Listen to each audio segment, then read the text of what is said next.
Now listen to this. This is mind-boggling. This is just too much. This hadith is too much. As in, it's so powerful. If you were to reflect on it, you should, maybe faint. When Allah loves a slave, He calls on Jibreel. Who's Jibreel?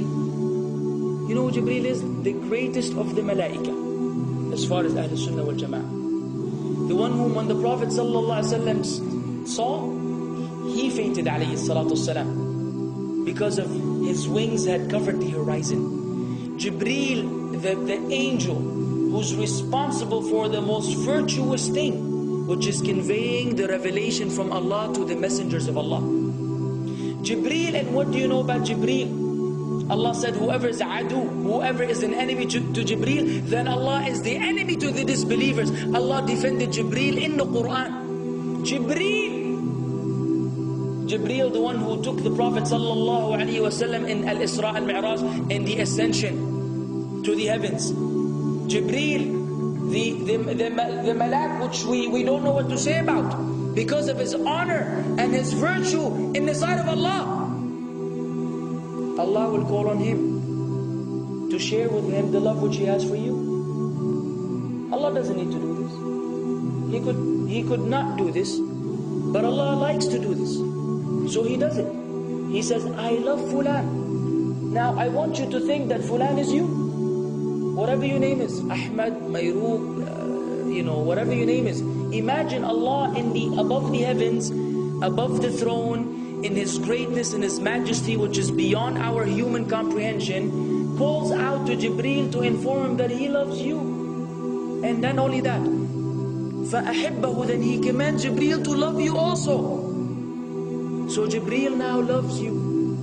Allah and Jibreel love you. But it doesn't end there. Jibreel then will call upon the inhabitants of the sama. Who are they? All the malaika. How many? We can't even count.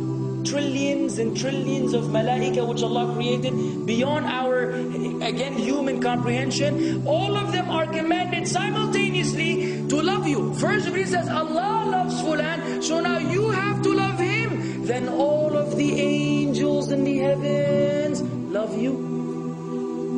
Then Allah will place acceptance for you on earth. So people will love you. Not everyone. You may be saying, why do I have enemies? People who love the Sunnah will love you. The people who love Allah and His Messenger will love you. The people who are upon the correct aqeedah and methodology will love you. Other people may hate you because of a problem in them, not because of a problem in you. Because you may say, well, this facet, this evil, disobedient person doesn't love me. Don't expect him to love you. He loves people like himself. Who will love you? Righteous people. Righteous people. Well, they don't know why. They don't even know why. You've never even given them $1 or a rial or a pound. You've never done anything for them. Maybe you scream at them. Maybe you do other things. It's Allah. Why? Because Allah had loved you first, then Jibreel had loved you first, then the malaika loved you afterwards, then Allah put acceptance for you on earth, so people have no choice but to love you. We ask Allah to make us among them. Now what better than that? What else do you want? What else do you want? What? If you're a person whom Allah loves, in every movement you go, you do, you pray, you sleep, whatever you do, you are among those whom Allah loves and Jibreel loves and the angel loves. What else do you want, ya akhi? You're guaranteed success in this life and in the life to come. Guaranteed. No way Allah will punish you. No way. No way Allah will punish someone whom He loves. But the hadith doesn't stop.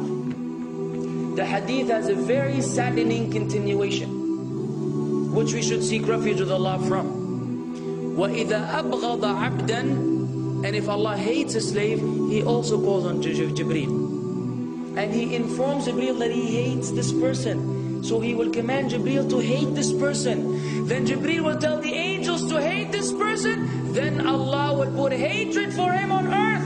La ilaha illallah. Imagine you walking upon the planet, the face of the earth which Allah created, while Allah hates you, and the angels hate you, and Jibreel hates you, and the righteous people hate you. What a sad state for a human being. And ikhwan, we could be one of those as well.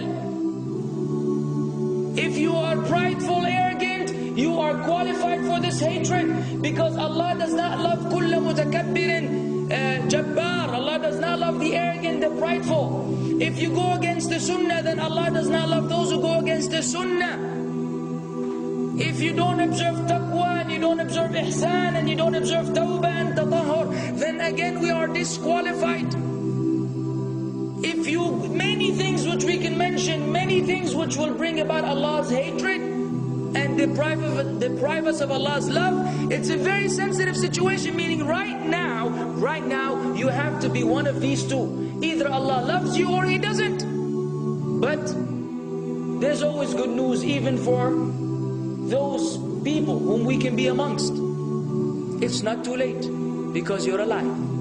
It's not too late because it's Ramadan. It's not too late because you're breathing. Even if you led a life of someone who had attained Allah's hatred, if you were to return to Allah, then Allah will love you and be happier. He will be so happy with your tawbah than a man who lost his mount in the desert. Upon it was his food and his drink, and then he waited under a tree for death. And all of a sudden he opened his eyes and he sees his camel or his horse or whatever that was right in front of him. And he gets so happy, he said, Allahumma anta abdi wa ana rabbuka. Oh Allah, you are my slave and I am your Lord.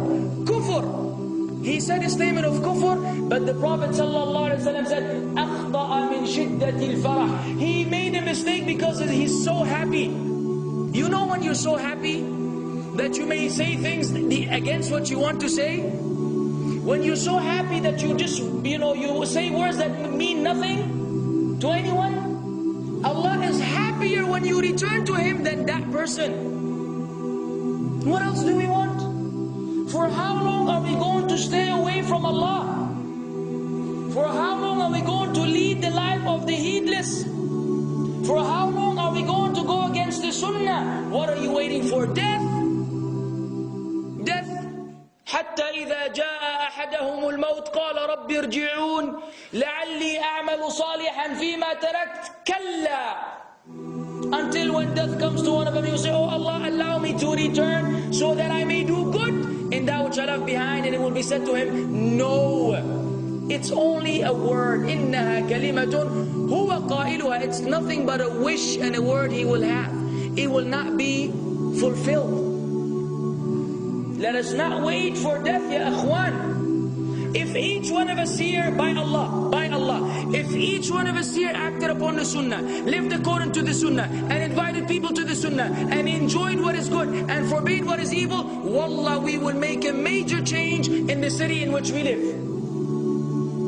And if Muslims hearing this all over the world had that same attitude, then we will change the condition of the whole ummah. So no enemy can come and play games with us. We will squash them, all of them, because Allah will defend. إِن تَنْصُرُ اللَّهِ يَنْصُرْكُمْ وَيُثَبِّتْ أَقْدَامَكُمْ. If you aid Allah's deen, Allah will aid you and will keep your feet firm. But we don't even live according to the sunnah, let alone be given victory over the enemies.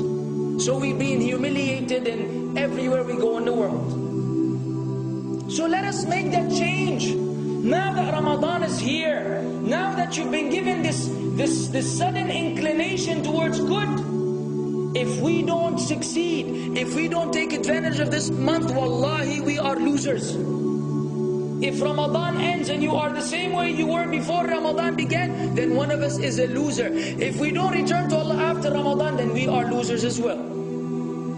So tonight, bi'idhnillah, always on our mind, attaining Allah's love, acquiring Allah's love, fetching for the sunnah and acting upon it whenever we're able to do so.